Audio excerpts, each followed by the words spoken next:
Welcome to a moment with Rokwaru. I hope you have enjoyed the introduction, the marriage market, the marriage quiz, the marriage ingredient. So now I'm welcoming you to part one of types of marriages. It's important to understand the types of marriages which exist in the society. And as I have said, today I'm looking at marriage through sociological spectacles. I'm not looking at it through the eyes of a counselor. Now, there is what we call marriage by capture. Marriage by capture has been so much common in patriarchal society where women were treated as property. People who are no more different than the furniture and the other items which people own in their respective backgrounds.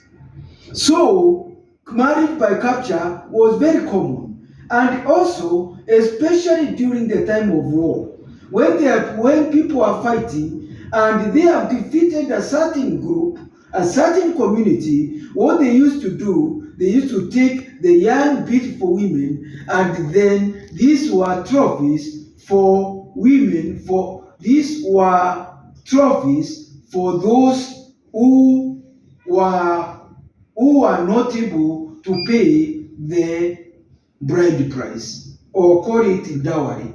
So what happened?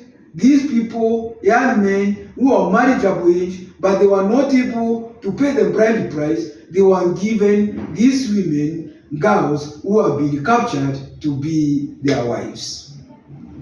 Even in England, it used to be very common until the time of Henry VII, when it was made illegal for you to capture women by force. It was also very common in the biblical times. For those who are Bible readers, if you look in the book of Judges chapter 21, that there was this tribe of Benjamin, and during the war, they were almost decimated. They were almost finished. And so, capturing women from other places was able to make the tribe of Benjamin not to be wiped out of the map. So what am I trying to say?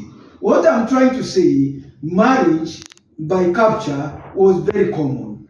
And you see also some people who are also financially poor, they used to use it as an opportunity to go and capture women from different places, and then they come with them. That is all about marriage by capture. Then we had marriage by arrangement.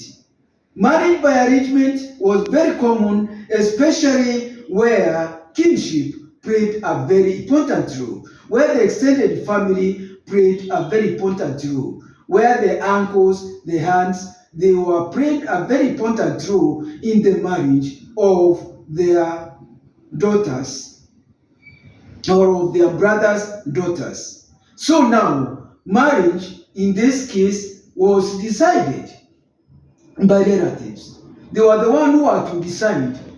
And you see now in this case, when there was marriage by arrangement, it was because of the aspect of economics, the aspect of bloodlines, the aspect of dynasty, the aspect of the royal blood.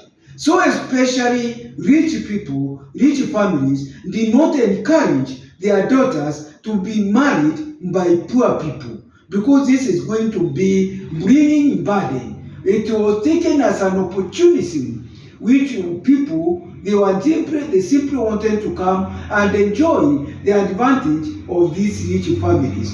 So in many cases, rich families were marrying from rich families, and the poor families were marrying from poor families. The aspect of what we call homogamy. Social class, families, education levels, economic levels all played a very important role. So you see now in this one, it's not only the relatives who can make arrangements, but they are also professional matchmakers who can connect people even through the internet. It's also not unusual, even in churches, where people, pastors, and some people masquerading as prophets, where they say, God has said you should marry so and so. So indirectly, this is an arranged marriage. I hope you have understood that one about marriage by arrangement. Then in some cases, boys, young men and girls, if they find that the families are becoming difficult, probably the families don't want the man, they can end up eloping. They just run away, they just disappear with no formalities, and that is all. Now, we have another type of marriage called the sororo marriage. Now, with the sororo marriage is when a wife dies, the sister who is not married, or the sister of an extended, or the daughter of an extended family member replaces her. And you see the whole argument about the sororo marriage is, it is taken that since this man has lost the wife, he has also lost the bride price. So it is a double tragedy. So now what should happen? This man, this wife who has passed on, there should be a replacement so that he doesn't lose both. He doesn't lose the bride price and he loses the wife. So the sister replaces. And it is also assumed the sister is more likely to take care of the children compared with getting a strange woman who is likely to come and frustrate the children of the deceased. Then we also have got what we call the levirate marriage. This is where when the husband dies, the brother takes over. And it's not just taking over the wife, it's taking over even the property, plus the children, plus the responsibility. The argument here is the fact that the brother has passed on, the wife has got needs, both emotional and physical needs. She has got sexual needs. She has got emotional needs. She needs a shoulder to lean on. There is the responsibility of the children. The children require a father figure who is going to help to play that role about that vacuum. And this is something which the society should also understand, that even with the death of the husband, the woman needs emotional aspect. And that is why in certain, even in the religious world, it is also encouraged that women who are young, they should, even when they lose their husbands, they should get remarried. Then there is what we call this levirate marriage is common with some tribes. I am not going to mention where they are, lest you try to say that the presenter or Rukwaru is biased against certain tribes. This one, you can try to see if it is common in your various ethnic groups in Kenya or even beyond Kenya. Now, there is what we call the companionship marriage. Which is popularly called the come we stay. The modern world, they will say come we stay or mpango wa kando. But now, this companionship marriage, it's taken, I'm saying companionship marriage in quotes. These people, they have taken too long, they are staying together, although the man is married, they have ended up even having children. Sometimes they go and stay there for some time. And it is sort of what I can call also presumptive marriage. Even people in the society, the community assumes that this is husband and wife. So what do I mean? I mean there is certain challenges with the companionship marriage, because out of this relationship, though not culturally recognized, though not legally recognized, there is the byproduct of the relationship, which are the children. These children require to have a special position and to be taken care of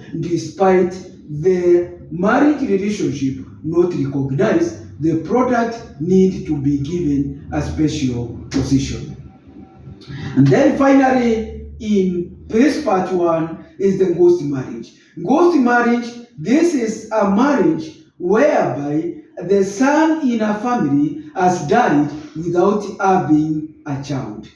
And you see, within the African setting, it's very important to have a son so that the name is continued, the lineage is continued, so that you not be archived in the history of the family and the society and the community at large. So what is done? What is done when the son has died without a wife, the family get a wife for the brother who is already alive, and then the brother sires children for the departed brother, and then it is taken, those children belong to the deceased, and then his name will continue, and you will not be forgotten, and you will not be forgotten by the family, and even the community will forever be remembered because of these children, because of the lineage.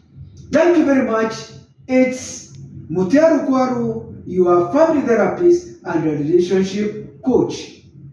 And we of the channel A Moment with Rukwaru. Thank you very much for listening to me. Have a great day. Adios.